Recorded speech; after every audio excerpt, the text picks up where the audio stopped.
IRCTC থেকে যদি কেউ ভিডিওটা দেখছে, অনেকক্ষণ ধরে বলছি এখনো কেউ লাঞ্চ নিয়ে আসছে না। সার্ভিসের দিক দিয়ে কিন্তু ট্রেনটার একটুখানি প্রবলেম আছে যা দেখলাম। একটা তো ইস্যু হয়েছে, যেটা জলের ইস্যু হয়েছে ট্রেনটাতে। গরম থাকলে তাও ভালো হতো, ঠান্ডা বলে আরো টেস্ট লাগছে। এটা অনেক বেশি টেস্টি এগুলো থেকে।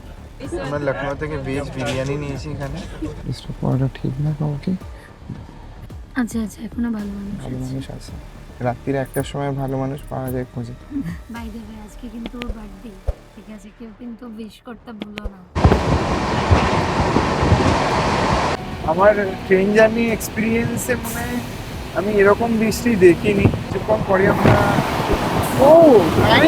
37 ঘন্টার train journey, not a matter of joke. আমরা জম্মু তাবি স্টেশনে পৌঁছালাম। আমার কিছু ফ্রেন্ডস আছে যারা এই ট্রেনেই এসছে, তাদের সঙ্গে আমরা যাবো একবার শ্রীনগর।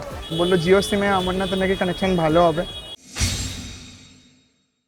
সো হ্যালো এভরিওয়ান, ঘড়ির কাঁটায় এখন 11টা 2।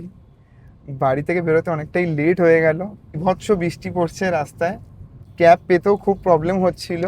ফাইনালি একটা দাদাকে পেলাম, যে দাদা আমাদের ঝড়ের বেগে জাস্ট নিয়ে যাচ্ছে। সঙ্গে আমার আমি তো সবসময় ওর সাথেই থাকি, ওকে একা তো ছাড়া যাবে না। একটু পরে জানাবো আমরা কোথায় যাচ্ছি। যারা আমাদের বিওবির ইনস্টাতে ফলো করো তারা জেনেই গেছে আমরা কোথায় যাচ্ছি। ডেস্টিনেশনটা কিন্তু পাহাড়, ওই জন্য আমি খুব এক্সাইটেড। ঠিক আছে, আমাদের 11টা 55-তে ট্রেন, হিমগিরি এক্সপ্রেস। এমনি তো বৃষ্টির জন্য একটু লেট হয়ে গেল ক্যাব ট্যাবগুলো পেতে। এসেই গেছে দাদা, খুব হেল্পফুল। দাদা তোমার নাম কি?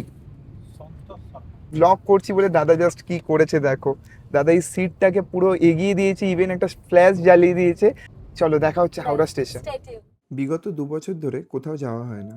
সকাল থেকে রাত সেই দোকানের কাজ, সব ধরনের চিন্তা আর ব্যস্ততার মধ্যেই যেন জীবনটা আটকে গেছিল।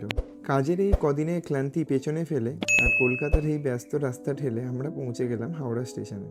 কথায় আছে যে কোনো জায়গায় কিন্তু চাইলেই যাওয়া যায় না, যতক্ষণ না ওপর থেকে সেই ডাক আসে।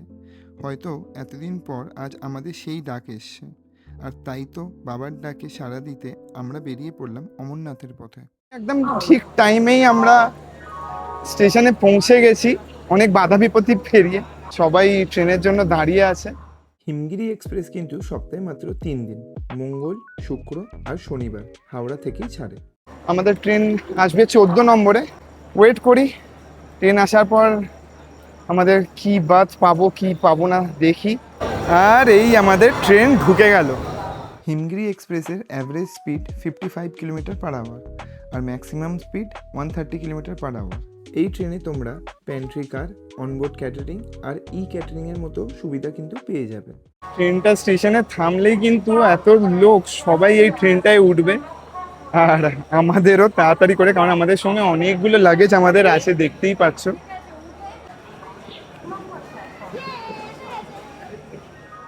ট্রেনে উঠেই যেটা চোখে পড়লো, ট্রেনের সিটগুলো কিন্তু একদম পরিষ্কার পরিচ্ছন্ন। প্রত্যেকটা সিটের মাথার কাছেই তোমরা পেয়ে যাবে ইন্ডিভিজুয়াল রিডিং লাইট আর সাথে চার্জিং পয়েন্ট। ভেবেছিলাম দুজনের সিটটা একসাথে হবে, বাট হলো না। তবে আমি কিন্তু আমার মন পছন্দ সিট পেয়ে গেছি, সাইড লোয়ার। এই যে একটা বাজে, এখানে বাজে 11টা 38। আমাদের ট্রেন অলমোস্ট ছাড়বে। যাই বলো, ট্রেনে জার্নির মজাটা কিন্তু আলাদাই। হাওড়া থেকে জম্মু তাওই টোটাল ডিস্টেন্স প্রায় 2021 কিলোমিটার, প্রায় 37 ঘন্টার জার্নি, আর মাঝে আছে প্রায় 32খানা হল্ট। ঝাড়খণ্ড, বিহার, উত্তরপ্রদেশ, পাঞ্জাব, হরিয়ানা হয়ে এই ট্রেন আমাদের নিয়ে পৌঁছে যাবে জম্মু তাওইতে। এবার ট্রেনে উঠতে হবে, কারণ অলমোস্ট 11টা 42 হয়ে গেছে। 11:45 আমাদের ট্রেন ছাড়ার কথা। চলো ট্রেনের ভেতরে দেখা হচ্ছে। ঘড়ির কাঁটায় 11টা 55। হিমগিরি এক্সপ্রেস কিন্তু টাইমের দিক থেকে মারাত্মক দেখলাম, 1 মিনিটও লেট করেনি। 11টা 55তেই আমাদের ট্রেন হাওড়া স্টেশন ছেড়ে বেরোচ্ছে। বাইরে কিন্তু বৃষ্টি পড়ছে, বাইরে মারাত্মক জোর বৃষ্টি পড়ছে, হয়তো তোমরা বুঝতে পারছো না। চলো আজকের মতো খাওয়া দাওয়া সেরে শুয়ে পড়বো। কাল সকালে দেখা হচ্ছে একটা নতুন ভোরের সাথে। গুড মর্নিং সবাইকে। একটু আগেই জাস্ট উঠলাম, ও এসে গেছে। যাই বলো, হিমগিরি এক্সপ্রেস কিন্তু ছুটছে পুরো অ্যাকচুয়ালি, কিন্তু লেট। হ্যাঁ কিন্তু লেট আছে, কালকে বৃষ্টি হচ্ছিল, আজকে মনে হয় রিকভার করার চেষ্টা করবে। বৃষ্টি এখন আর পড়ছে না, কালকে রাত্রিরে মানে বীভৎস বৃষ্টি হচ্ছিল, ওই জন্য স্পিডও একটু মানে কমই ছিল কালকে। আমরা তো রাত্রিবেলা ডিনার করে স্পেনের গেম দেখতে দেখতে শুয়ে পড়েছিলাম, হালকা রেস্ট নিয়েছিলাম। ওর সিটে চলে গেছিলো, আমি এখানে শুয়ে পড়েছিলাম। তারপরে ওই এসে সকালবেলা আমাদের ডাকলো। তবে সত্যি বলতে শুধু নামেই হিমগিরি নয়, এই ট্রেনের এসির কুলিং নিয়ে কিন্তু বিন্দু মাত্র কমপ্লেন নেই। পুরো বগিটাকে একদম হিমালয়ের মতো ঠান্ডা করে রেখেছে। তাই আমার মনে হয় এই ট্রেনে ট্রাভেল করলে একটু মোটা জামা কাপড় বা জ্যাকেট সাথে রাখাটা কিন্তু একদম মাস্ট। সকাল সকাল 1 কাপ চা না হলে দিনটা ঠিক জমে না, তাই দুজন মিলে নিয়ে নিলাম 2 কাপ চা। বাইরে আবার ঝমঝমে বৃষ্টি স্টার্ট হয়ে গেছে, বাইরে ওয়েদারটা খুবই ভালো, জাস্ট দেখো না। আমাদের হিমগিরি এক্সপ্রেস মনে হচ্ছে বৃষ্টির সঙ্গে রেষারেষি করছে, যেমন ঝড়ে বৃষ্টি পড়ছে সেরকম ঝড়ে কিন্তু আমাদের হিমগিরি এক্সপ্রেস ছুটে চলেছে। আর কিছুক্ষণের মধ্যেই আমাদের ট্রেন ঢুকে যাবে বিহারে, গন্তব্য পাটনা জংশন। ব্রেকফাস্টেরও টাইম হয়ে গেল, ঘড়িতে বাজে 9:19। তো একটুখানি হালকা ফুলকা ব্রেকফাস্ট নিয়ে নিলাম, আজকে স্যাটারডে তো ভেজই নিয়েছি। আর এখন আমাদের প্ল্যান তো তাই আছে যে আমরা ভেজই খাবো, একটা ভেজ কাটলেট আর একটা পোহা নিয়েছি। এটা পোহা, এটা ভেজ কাটলেট, দুটো ব্রেড আর কাটলেট। ট্রাই করি।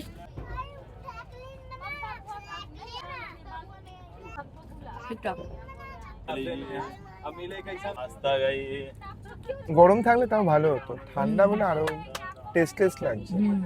পোহাটা মানে তার থেকে বেটার মনে হয়। না, পোহাটা টেস্টি আছে, ঠান্ডাই বাট হ্যাঁ, টেস্টি। খুব ঠান্ডা।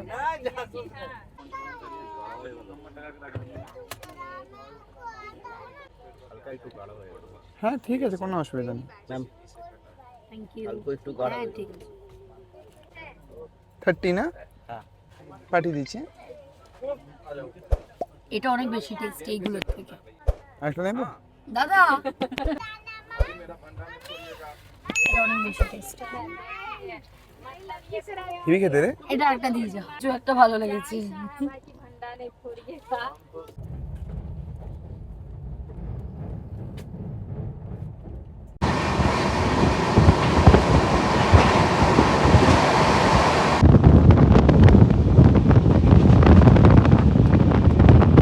আর পৌঁছে গেলাম আমরা পাটনা জাংশনে।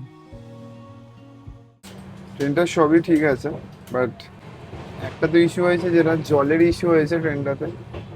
বলেছিল যে পাটনা জাংশনে ঢুকলে নাকি জল রিফিল হয়ে যাবে, বাট এখনো স্টিল কোনো জল রিফিল হয়নি। এনিওয়েজ চলো ভেতরে যাচ্ছি, কিছুক্ষণের মধ্যেই আমরা বেনারসে ঢুকে যাব। পাটনা জাংশন ছেড়ে অবশেষে বেরিয়ে পড়লাম আমাদের ট্রেন। বৃষ্টির কারণে ট্রেন কিন্তু বেশ কিছুটা লেট চলছে, তাই স্টেশনে আর খুব বেশিক্ষণ দাঁড়াইনি। লাঞ্চের ওয়েট করতে করতে খেতে হচ্ছে এখন আমাদের চানা। অনেকক্ষণ ধরে বলছি, এখনো কেউ লাঞ্চ নিয়ে আসছে না। সার্ভিসের দিক দিয়ে কিন্তু ট্রেনটার একটুখানি প্রবলেম আছে যা দেখলাম। ফাইনালি আমাদের ভেজ থালি এসে গেছে। এই ভেজ থালিটা আমরা জাস্ট নিলাম, 180 টাকা পড়লো। একটাই নিলাম কারণ কোয়ান্টিটি অনেক হিউজ আছে, আমরা এমনি কম খাই তো দ্যাটস রাইট। আমাদের কাছে এমনিও অনেক স্ন্যাক্স অ্যান্ড অল আছে। এখনো বেনারস আমরা ঢুকিনি, বেনারস ঢুকতে টাইম লাগবে, আর বেশিক্ষণ লাগবে না। এটার মধ্যে পাপড় আছে, রাইস, পিকল, মটর পনির, আলুর সবজি, ডাল, সালাড, দইটা আলাদা করে। খাবার ভালো, খারাপ না। গরম আছে সব থেকে বড় কথা, অনেক কিছু আইটেম আছে, ভালো প্যাকেজিং আছে। দুপুরে খাওয়াটা খেয়ে আর জম্পেস ঘুম দিতে হবে। এক্স্যাক্টলি, জম্পেস ঘুম দিয়ে তারপর উঠতে হবে। তোর তো 3 নম্বর ঘুম হবে মনে হয়। বেনারসে ঢুকলে তো নামবো একবার, কারণ বেনারসে 10 মিনিটের জন্য হল্ট আছে। দেবে কি সেটা জানি না, কারণ ট্রেন কিন্তু ভালো লেট আছে, প্রায় 1 ঘন্টা মতো। মেন লেটটা হলো তো বৃষ্টির জন্য। নেই তুই খা। না, আমার খাওয়া কমপ্লিট। আমি এতটা খেতে পারবো না, ইম্পসিবল। এই জন্যই তো আমি দুটো থালি নিলাম। চলো খেয়ে নিই আমরা। ট্রেনের টিকিটের সাথে কিন্তু খাবার ইনক্লুড নয়। ট্রেনে আমরা যা কিছু খেলাম সেটা কিন্তু প্যান্ট্রি বা ক্যাটারিং থেকে আলাদাভাবে কিনেই আমাদের খেতে হচ্ছে। সব কিছুরই একটা ভালো আর একটা বাজে অভিজ্ঞতা থাকে। সেরকমই জল না থাকা, সার্ভিস লেট পাওয়া যেমন আমাদের ফেস করতে হয় প্রথম দিকে, সেরকমই কমপ্লেন করার পর সেই জায়গাগুলো তারা নজর দেয়। ইভেন যারা ক্লিনিংয়ে ছিলেন তারা অনেকবার করে ওয়াশরুম এবং কম্পার্টমেন্টগুলো ক্লিন করে দিয়েছেন। অনেক কমপ্লেন করার পর ফাইনালি জল এসছে, পরিষ্কার করে দিয়ে গেছে বাথরুম টাথরুম। আশা করি আইআরসিটিসি থেকে যদি কেউ ভিডিওটা দেখছে, সবচেয়ে বড় মহিলাদের অনেক প্রবলেম হচ্ছিল দেখছিলাম, তারা অনেক চেঁচামেচিও করছিল, তারা ওয়াশরুম যাচ্ছিল জল পাচ্ছিল, তারপরে নোংরা হয়েছিল ওয়াশরুমগুলো। আর ফাইনালি ওই দেখো দূরে সেই দেখা যাচ্ছে নামোঘাট। বাই দ্য ওয়ে, হিমগিরি এক্সপ্রেসে আমাদের এই সেকেন্ড এসির টিকিট পড়েছে কিন্তু 3058 টাকা।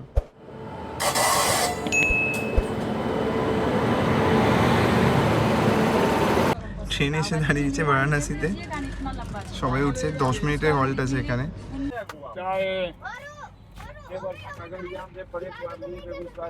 ওয়েদার খুব এখন ভালো আছে, এখন বৃষ্টি আর একদমই হচ্ছে না। বাইরের ওয়েদার যেরমই হোক না কেন, আমাদের ট্রেন কিন্তু ছুটে চলেছে তার আপন গতি নিয়ে। আর কিছুক্ষণের মধ্যে আমরা লখনউ ঢুকে যাব। অলমোস্ট 9টা। আমাদের রাতের ডিনার আমরা নিয়ে নিয়েছি।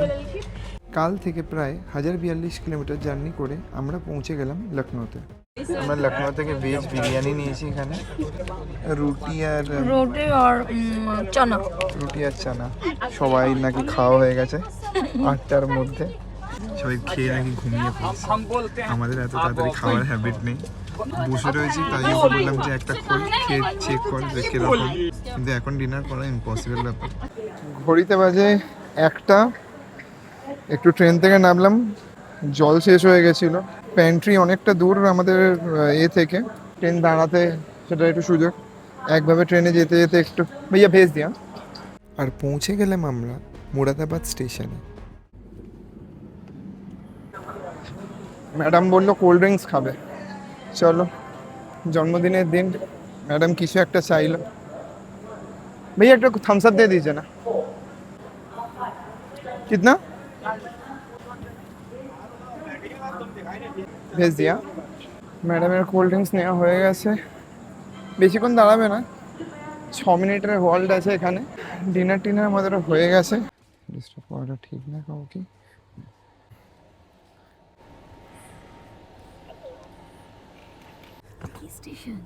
মুরাদাবাদ, চলো দেখা হচ্ছে 1টা বাজে। বাই দ্য ওয়ে আজকে কিন্তু ওর বার্থডে, ঠিক আছে? কেউ কিন্তু উইশ করতে ভুলো না, ঠিক আছে?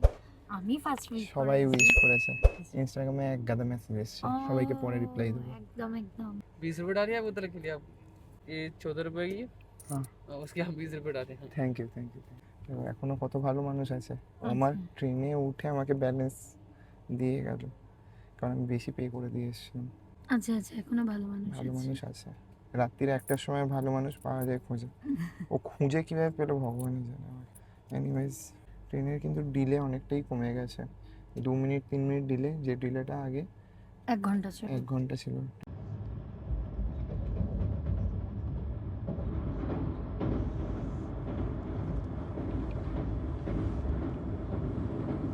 গুড মর্নিং সবাইকে। বাইরে ওয়েদারটা দেখো, পুরো মেঘলা ওয়েদার। এটা আমাদের সেকেন্ড টি চলছে, আর্জেন্টিনার খেলা চলছে, তো ওই দিকেই দেখছি জাস্ট 2-1 হয়েছে এক্সট্রা টাইম, একটু প্রেশারটা ডাউন হয়েছে ওই জন্য।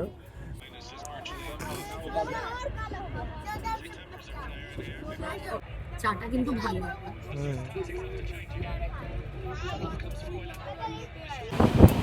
মারাত্মক জোর বৃষ্টি পড়ছে, আর আমরা জাস্ট জলন্ধর ক্রস করলাম। আমার ট্রেন জার্নি এক্সপিরিয়েন্সে মনে হয় আমি এরকম বৃষ্টি দেখিনি। কিছুক্ষণ পরে আমরা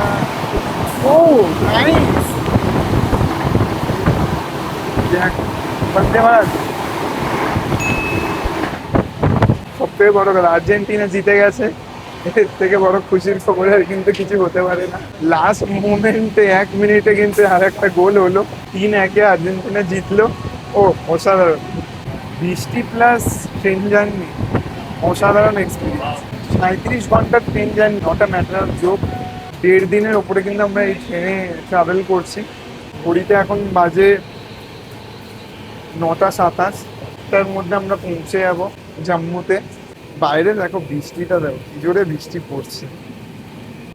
পাঠানকোটের পর থেকে কিন্তু ফোনে নেটওয়ার্ক চলে গেছে, তাই স্টেশনে নামার পরই আমাদের প্রথম কাজ হলো একটা নতুন সিম কার্ড নেওয়া।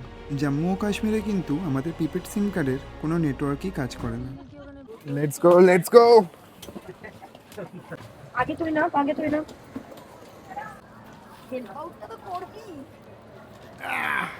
না, তোকে নামাতে বলিস না। চ, ফাইনালি 37 ঘন্টার জার্নি ছিল। এই জাস্ট আমরা জম্মু তাবি স্টেশনে পৌঁছালাম। ঘড়িতে এখন বাজে হলো 12:36।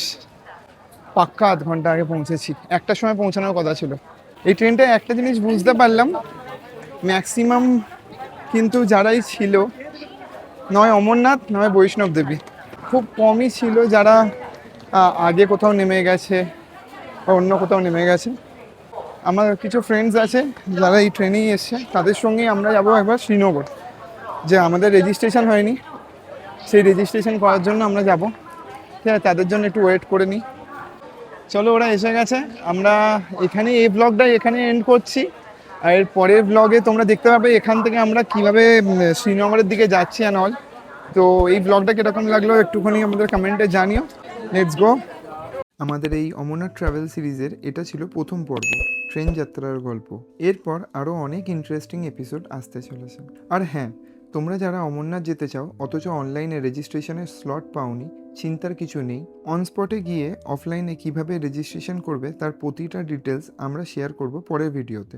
আর এখন আমরা ব্রাল কমিউনিকেশনে এসেছি। স্টেশন থেকে বেরিয়েই তোমরা যদি দেখতে পাও, ব্রাল কমিউনিকেশন একদম গেটের একদম ওখানেই কর্নারে একটা দোকান আছে, যেখানে আমরা সিম সব নিতে এসেছি। জিওর সিম নিতে বললো দাদা, বললো জিওর সিমে অমরনাথের নাকি কানেকশন ভালো হবে। Let's see. ও একটা নিয়ে আমি এবার আমারটা করাবো।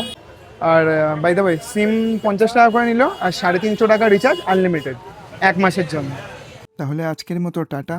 দেখা হচ্ছে তোমাদের সাথে অমরনাথ সিরিজের পরের পর্বে আরও অনেক নতুন অভিজ্ঞতা আর অ্যাডভেঞ্চার নিয়ে। হর হর মহাদেব।